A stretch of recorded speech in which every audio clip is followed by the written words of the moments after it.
Hola, muy buenas a todos y bienvenidos. Otro episodio más aquí en Cosas Militares. Como siempre, pues comprometidos con traeros una buena información de lo que sucede.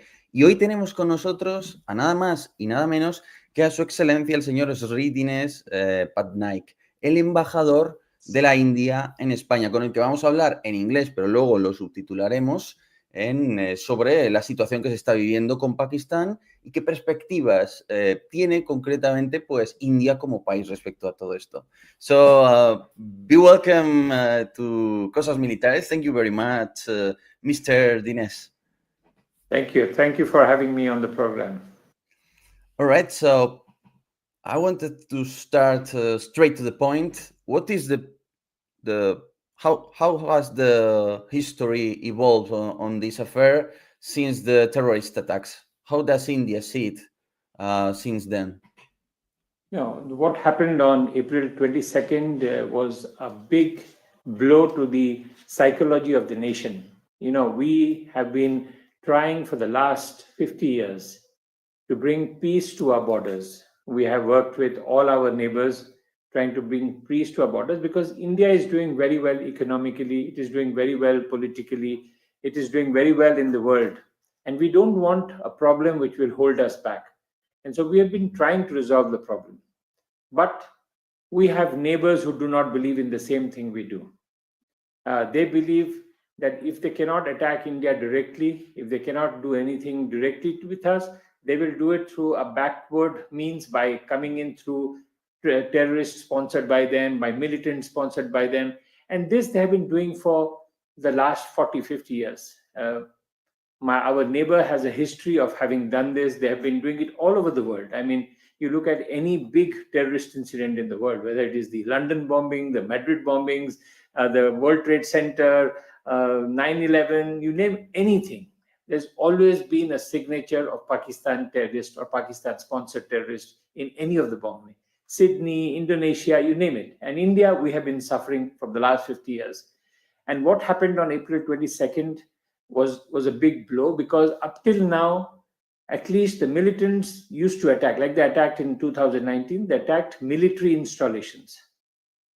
They attacked military personnel, which we could take it because the military personnel were trained to take all these. But when you attack tourists, when things were coming back to normal, when Kashmir was seeing the highest amount of tourists ever, when things were back to normal, when militancy was down, when everything was down, the stone pelting, all the problems that we have faced in the past were down. At that time, to create this situation and to kill people on the basis of religion, a very terrible act, where you took the people, shot them on the head in front of their families. I mean, this is terrible. I mean, you do a bombing where you are far away, you don't know what is happening, that is fine. But you line them up. You line them up one by one and you ask them, what is your religion? If he says he's not Muslim, you, in front of his wife and children, you shoot him in the head. And then you tell his wife, you go and tell people, tell Prime Minister Modi, tell others that this is what will happen to non-Muslims. And so this was terrible. So the whole country was angry. There was an anger in the country. There was a sadness in the country. And the government had to respond. But we did not respond against anything that was military in nature, anything which is economic infrastructure, anything which is national infrastructure of Pakistan. All we did was that we attacked terror bases, which every intelligence agency in the world knows. The Americans know, the British know, the Europeans know, the Canadians know. All of them know that these are terrorist bases. These are bases where terrorists roam free, where they walk around, where they're trained, where they are recruited, where they're equipped with guns, where they're equipped with all kinds of possible things to attack India. And these are terror camps. And so we attacked the terror camps. And when we attacked the terror camps, our attack was measured, was done in a manner in it was targeted, non-escalatory. We did not target any military infrastructure. We did not target any economic infrastructure, nothing, just the terror camps. And that was necessary because we had promised our people that we will bring the perpetrators of the horrible act of April 22nd to justice. And this is what we did. We expected cooperation of Pakistan because Pakistan always says it is against terrorism. That is something they have been saying always. But as everybody in the world knows, whatever they say, they don't do. For 10 years, they said, we don't know where Osama bin Laden is. And then it was found next to an army headquarters. I mean, I can give you many, many examples. They say something. Pakistan has a way of accepting in the future their past actions, but at the present moment, they don't accept. And so this is something we find it very difficult to work with. You saw their defense minister on TV recently. He admitted clearly that for the last 30 years, Pakistan has been doing it. Their foreign ministers admitted. Their former president Pervez Musharraf had admitted. Nawaz Sharif, the former prime minister, admitted that Pakistan has been doing this for a long time. It's a very low-cost way of attacking India. And we cannot let it happen all the world. The world cannot let it happen. This is something which needs to be taken action against. Do you think that this was, prepared by Pakistan, or do you think that this is due to Pakistan allowing these kind of terrorist groups operating inside their territory and inside India in order to do this kind of attacks? I mean, is there an active support, or is it, let them do whatever they want? See, if you have terrorist camps in your country, if you have people supporting terrorism directly, if you have an army chief who on 4th of April talks about how India and Pakistan are different, how Pakistan will never stop supporting the effort to liberate Kashmir, how all effort should be done to do this. When the establishment talks about this all the time, what do we gather from that? We gather that this is something which the Pakistani establishment wants to do. And we want to teach them a lesson that you cannot continue with this. If you are really against terrorism, the way you say, work with us to take action against them. Why do you have camps? Why do you sponsor terrorists? Across the world, it is not just us. You look at the UN designated terrorist entities. Most of them are Pakistani origin. You name any government in the world, they will tell you where the terrorists come from. And it is something which Pakistan has to work. It is in their own benefit to work with the international community, to work with India, to stop the terrorists from being sponsored by them. So what about the international reaction? What does the US say? What does Russia? What does China say? What is your point of view on that international reaction? All of them have supported the fact that terrorist action should be condemned, that terrorism is something which should not be done. But like all countries in the world, they ask for restraint, they ask not for escalation, they ask for both the countries to sit together, have a dialogue. We have been doing it for a long time. Even our action, the attack that we did, was a very restrained one. We only attacked terrorist infrastructure. We did not attack any military infrastructure. There was no escalation. Even Pakistan admitted, they said there was no breaking of Pakistan airspace and that no military installations were attacked. We attacked. But look at what happened yesterday night. Pakistan is now attacking back military installations and other installations in India. We defended ourselves, that is a different matter. When Pakistan responds to somebody attacking their terrorist infrastructure, what do you think? Why would Pakistan defend terrorist infrastructure? They should be working with us to stop them. You saw the picture. I can show you the picture. It's on my phone.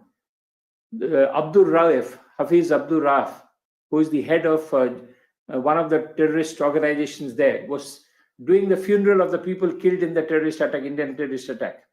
Now, a terrorist, he's wanted by the UN, he's wanted by the US, he's a UN designated terrorist entity, Hafiz Rauf. You see his picture standing on the funeral of the terrorist killed by us, and behind him are all army people. Now, what do you say of a country where the army stands behind the terrorists and the terrorists' coffins are draped in the flag of the Pakistan? Now, this is something which is unacceptable to the world.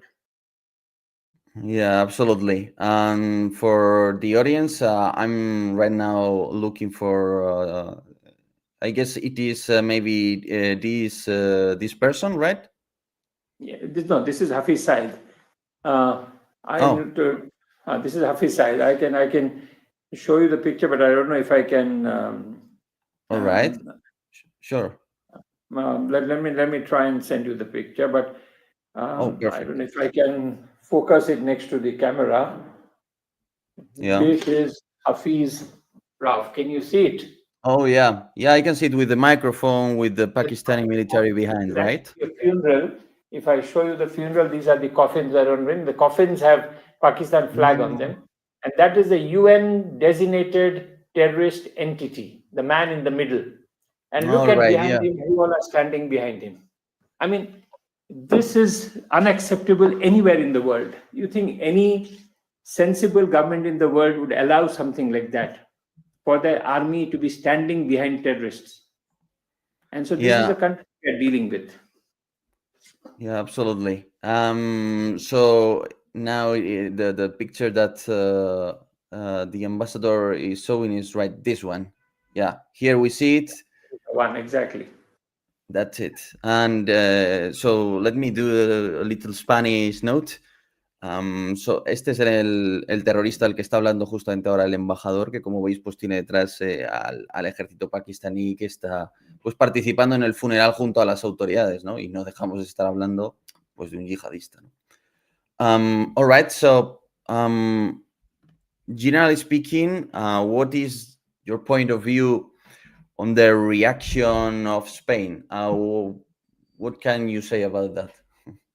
See, Spain has reacted like most other European countries.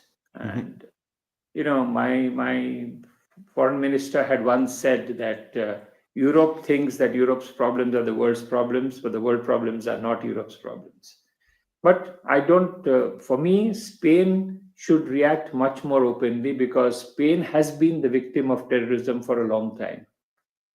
You have had internal terrorists, you have the Madrid bombings of 2008, you have a lot of action that has taken place against you, and you have survived them. But imagine a situation where the terrorists were being sponsored by some of your neighbors, where they were sending in terrorists every month, every week, every day, where they were sending in people across the borders to Spain. How would Spain react?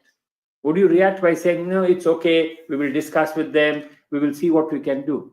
You stop it. You stop illegal immigrants from coming into the country. You stop them at the border. You have killed illegal immigrants. You remember the media episode. I don't have to tell you. That is how normal countries do. You protect your people. You protect your people from threats that you see from outside. And this is what we are doing.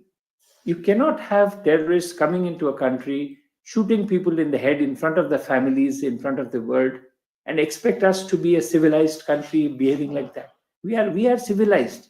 We do not go back and attack the whole of Pakistan. We are trying to stop the terrorist infrastructure. And all we are asking is that Pakistan help us stop the terrorist infrastructure. That's all we are asking.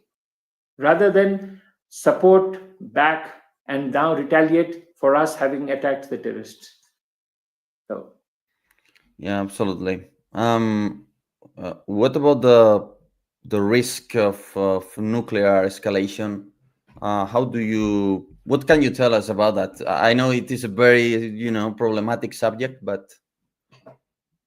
No, see, this is what is being used by many people to try to tell us that we should not do anything because the Pakistanis have nukes.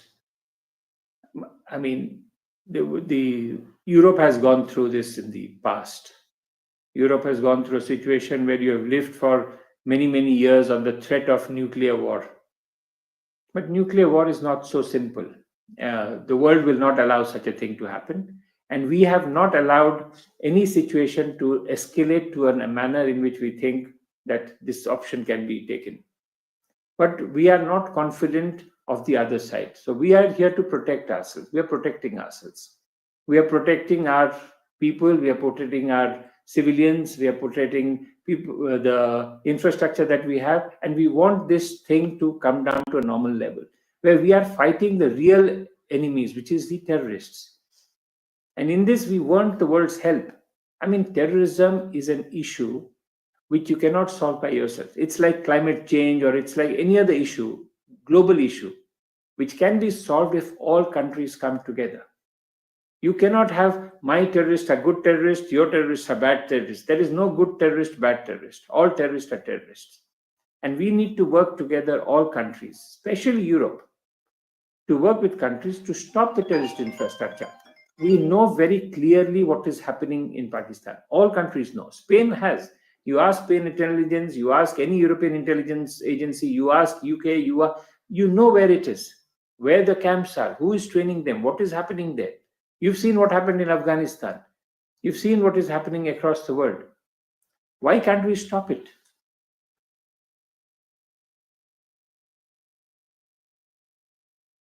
Sorry. All right. So, do you think there is in your assessment, is there a nuclear risk on this situation, or really, it exists, but it is so unlikely that, there's nothing to worry about, really? No, we are worried. It's not a question of we are not worried about it. We understand the world's worry. And we understand that in Pakistan, like you said, you asked a question, is Pakistan in control of the terrorist, or are the terrorists doing it on their own, sponsored by Pakistan? Now, Pakistan is a country with very few resources. They're economically not doing well. They have a problem. And we are worried that at some stage, if the government and the establishment does not control these kind of things, things can go out of hand. We are worried. We are concerned every day. We look at it in a situation where we are concerned about a country which is going down the drain. But we cannot let that stop us from taking action, what we think is necessary. And because of that, we have taken action which is restrained, calculated, measured, and to a large extent only targeted at terrorist infrastructure. We have not targeted any other things. This is one of the main reasons why we have kept it at that low space. So I wanted to ask you, what is the core reason why does Pakistan keep supporting these kind of terrorist groups? I mean, what's the core idea? What's the nuclear problem of this thing from your point of view? See, there are many reasons, and I really would not want to judge, but you look at this event, you look at what happened in this event. This event was done 15 days, literally 2 weeks after the Pakistan Army chief spoke strongly in a message. You can see it on the internet, it is there, where he talked about how the Indian Muslims and Hindus cannot work together, how the two-nation theory, the Muslims from India had come across to Pakistan, how the division of the two countries were done, how Kashmir is the jugular vein. I don't know how to say it in Spanish. Kashmir is the jugular vein, and that Pakistan will do anything to get it at any cost. Your army chief saying that encourages terrorists. And who is the army chief? The army chief is the former chief of the spy agency, ISI. The spy agency ISI chief today becomes the army chief. And ISI has been supporting terrorist groups across the world. Your former ISI chief becomes the army chief. Then he speaks about taking out the jugular vein of attacking India. And then 15 days later, the attack happens. Why is the army interested in a war with India? Because if there is peace, there is no need of an army. The army loses control. And so there are people who do not want peace. And we've been saying that in India it's the other way around. The civilian authorities control the army. And we're talking about Hindu-Muslim. Look at the briefings you're getting. You're getting briefings from Muslim officers of the Indian Army. Indian Army does not distinguish. We do not look at differences this way. And so we are sad that Pakistan is caught in a situation like this. Normal Pakistanis are not like that. But the army has been exposed for a long amount of time. People of Pakistan used to think army is the person who is saving them from the politicians. Now they realize the problem is the army itself. And the army needs to have an enemy for them to justify why they're spending so much money, why they're in control of half of the economic infrastructure, why the politicians depend on the army. It's very, very, very sad. And so let's see what happens out of this. We hope that the establishment within Pakistan will understand the mistake they have made and will collaborate with us, work with us to stop the terror infrastructure in their own country. Yeah, and at this point where this may become a tit for tat, what do you expect from Pakistani retaliation? Is there any expectation of something approximately that could happen? Or there is no idea and this still depends on what they want to do? See, Pakistan has an opportunity to de-escalate, to not to allow things to go out of hand, is to talk to us, to discuss with us that this has, yes, we agree there are terror infrastructures in Pakistan. We also are suffering. Pakistan keeps on saying that they suffer from terrorists within their own country. It's like former Secretary of State Hillary Clinton had said that if you keep snakes as pets, they will bite you one day. So, if you keep snakes as pets, they will bite you one day. And this is what she had said, and it is true. If Pakistan stops keeping snakes as pets, it will have nothing to worry about. It's a country which needs economic growth. It has a large population, a bright population. It's a country which needs to grow economically and prosper so that it can bring prosperity to its people. Instead of doing that, why do you continue to sponsor terrorism and terrorist activities across the world and in India? This is something I am unable to understand. And finally, do you think that Spain would profit from a much better relation with India if it stands out in this conflict? If we are more active in supporting we have India? a very good relation with Spain, and let me be very frank, it's a very, very good relation. With this government, we had Prime Minister Pedro Sanchez, was the first Prime Minister to visit India in 18 years. We are doing a lot. Our trade relations has grown up rapidly in the last 3 years. People-to-people relations are increasing. More tourists coming to Spain. More infrastructure. You have Indians across. You have a lot of good things happening in India, Spain, and nothing is going to change. This is not going to make any difference. And we expect Spain to be understanding of what is happening across the world. Spain needs to understand that if it happened to Spain, what would it do? If the same thing happened to Spain, what would it do? Like I told you, we cannot solve global problems by a single country. Global problems needs global action. And global action to stop terrorism is something we need. We know where the terrorists are. We know where they are everywhere in the world. We knew where Al-Qaeda was. Everybody was looking for it. When you look for Osama bin Laden, then you find it in Pakistan, next to an army cantonment. I mean, how more blatant can you be? Then you look at this case of Sajjad Mir. Sajjad Mir was one of the people who the Americans were looking for. Everybody was looking for across the world. He was one of the main people who planned the Mumbai attacks of 2008. Sajjad Mir. Pakistan said he is dead. And then in 2022, he was found in Pakistan. And now, I mean, this is ridiculous. A country which keeps on lying all the time and then is caught out and says, oh, no, we did it because we were forced by others. We cannot trust a country like that. So the international leaders should understand they have to put pressure on the Pakistani establishment to stop their terror network. All right, so that's as a final question, what would be your message to the Spanish audience who is looking at information on this conflict, on this crisis? No, the Spanish audience are quite intelligent. They understand what is happening.